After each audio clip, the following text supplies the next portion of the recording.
What's going on, guys? Coming up on today's edition of Vikings Now, we have the latest around Justin Jefferson and when a contract could be expected for number 18. And then speaking about the wide receiver position, a guy like Hunter Renfrow, his name's been tossed out there from other Vikings media members. So I wanted to give you guys my thoughts on him possibly being wide receiver 3 this season. Then also, there's a still very elite interior offensive lineman out there still on the market.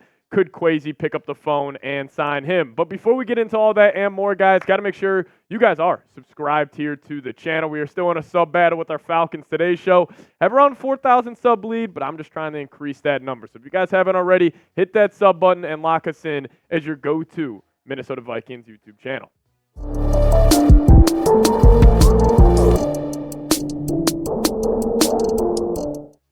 My name is Patrick Siepman, and welcome in. So first off, I want to give you guys the latest around Justin Jefferson because we were talking about it this offseason. The Vikings got to go get their franchise quarterback, and then immediately after, they need the lockup number 18. Well, she did get an update from Kwesi Adofo-Mensah on extending Justin Jefferson. This is what he had to say. He said, "I will say that, yeah, I don't view this as stressful at all, and I don't personally think there's going to be a bad ending on Jefferson getting extended." But he says, obviously, you get to this place where you get talking about a unique talent, a unique player, a unique competitor, and organization that wants to make right by him. So this was kind of GM talk from Kwesi, but I like that he said a deal is going to get done, and he is not stressed about it. I am sure Kwesi and Jefferson's agent are still trying to meet kind of a middle point here on how much per year Justin Jefferson could truly be getting. But I think Jefferson wants to be in Minnesota, no doubt about it. I think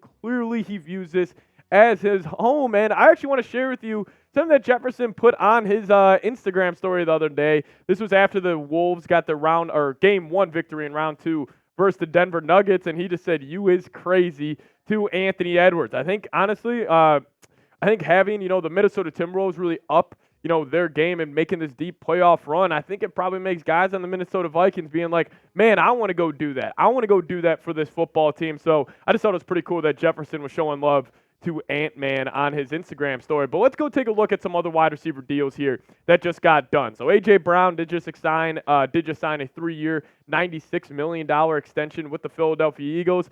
Amon-Ra St. Brown in the division also just signed a bag, getting 4 years for $120 million. And Jefferson's agent put down these 2 contracts on Kwesi's table and said, this is where we start at the minimum per year that we want Jefferson to get. And listen, he's earned every penny. I mean, he has been, perfect in his start to his NFL career. I mean, in 58 games, him going for over 5,600 yards is ridiculous. He has the highest yards per game in NFL history, averaging 97.3 yards per contest. And he's just been, perfect not only on the field, but off the field. I thought he's been great in the locker room. He's just a great leader. He's a great, face of a franchise. And I think we always just chalk up, the quarterback position to being the face of an NFL franchise. Well, I think Justin Jefferson could do just so as a wide receiver. And this was the contract projection I did have for number 18. I have them signing a 5-year, $163.5 million deal, and that would even out to $32.7 million per year. So this would make him the highest paid wide receiver in the NFL on a per year basis. But also, you got to keep this in mind. Nick Bosa did just sign a contract that would be higher than this last offseason. So I don't know if Jefferson's agent saying, we want to be the highest paid non-quarterback in the league, or if we just want to be the highest paid wide receiver in the league. We're obviously going to have to, wait to find out that answer. But I want to get you guys involved on today's show. Are you nervous about not extending Jefferson yet? Give me a Y for yes or an N for no down in the comments section. As it stands right now, I'm not nervous, but as another days and days kind of go on by, I'm slightly going to be, a little more anxious about 18 getting a contract extension. But you guys let me know your thoughts down below. All right, let's talk about Hunter Renfrow as our second story on today's edition of Vikings Now. Should the Vikings sign him, the shifty slot receiver that spent the last couple of seasons of his NFL career with the Las Vegas Raiders? But let's take a look at the Vikings wide receiver room right now, because this is a pretty hot conversation amongst Vikings Twitter, Vikings media members. Should they bring in a wide receiver 3?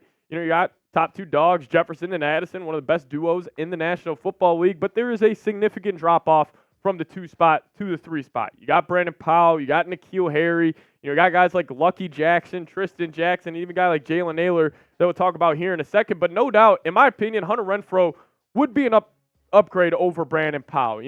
The past 2 seasons hasn't been playing too much with Las Vegas, with injuries affecting him in 2022, and him just kind of being out of the lineup this past season with the Raiders, only going for 255 yards. But look back at that 2021 season where he was fantastic. They called him third and Renfrow for a season, over 100 catches, over 1,000 yards, and being one of the best third down safety nets in the NFL for Derek Carr that year. And, if JJ does get to start week 1 for the Minnesota Vikings, I think Renfrow would be an incredible safety net for a rookie quarterback. Normally I would chalk that up to TJ Hawkinson, the big body tight end, as being that safety net. But, obviously with him, fighting back from this knee surgery he got, it's more likely than not he is not going to be available for week 1.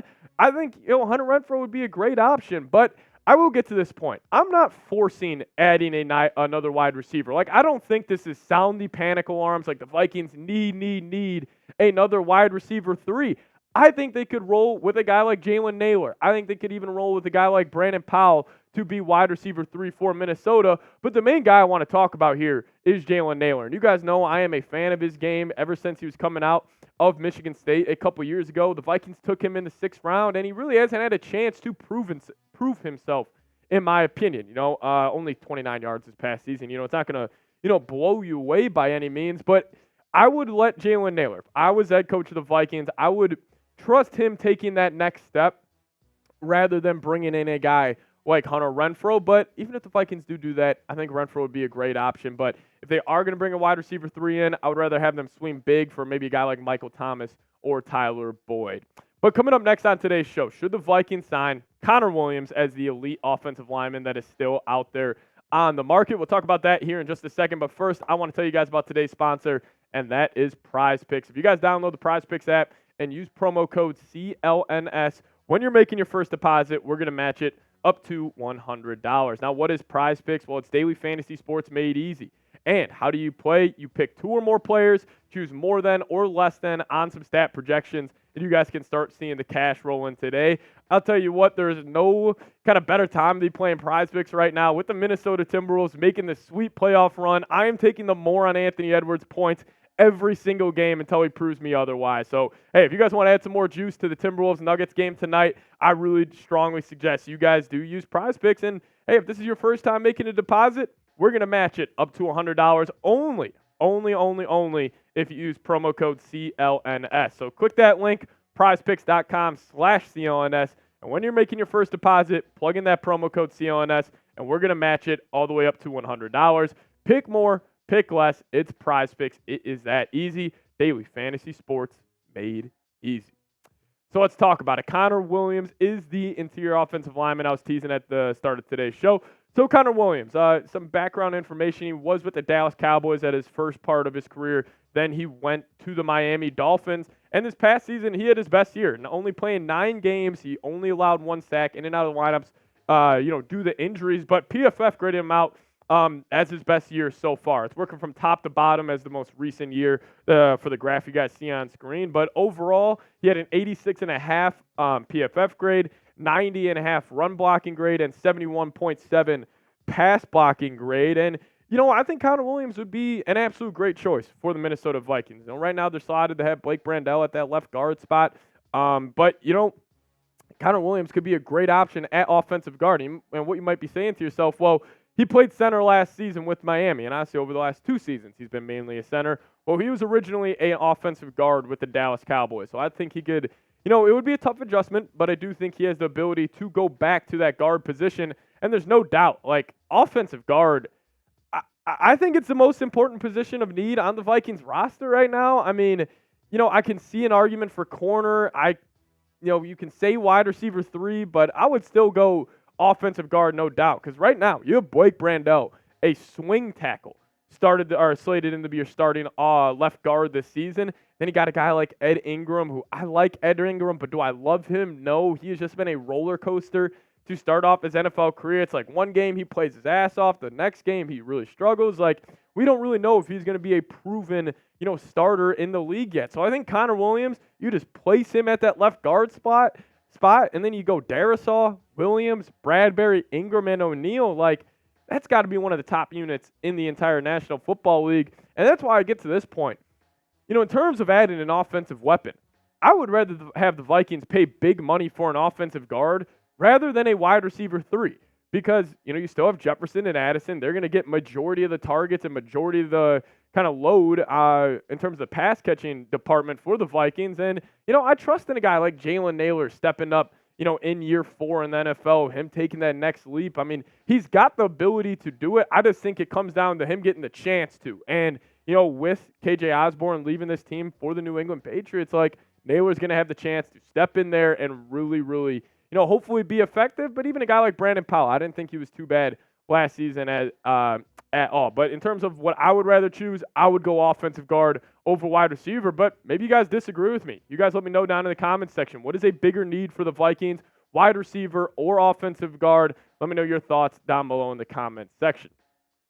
Now, if we had to actually broaden the scope a little bit, talk about the defense as well, I could also make an argument for cornerback still being a big position of need for Minnesota. I like Shaq Griffin. I like Kyrie Jackson, the draft pick, but, there is not too much talent there. So I could also see people saying cornerback as well. But thank you guys so much for watching today's show. That's my Twitter handle right there, @PatSeeps. If you guys want to give me a follow over there, I'll give you a follow back, and I would really appreciate it. But thank you guys so much for watching. As always, Skol Vikes.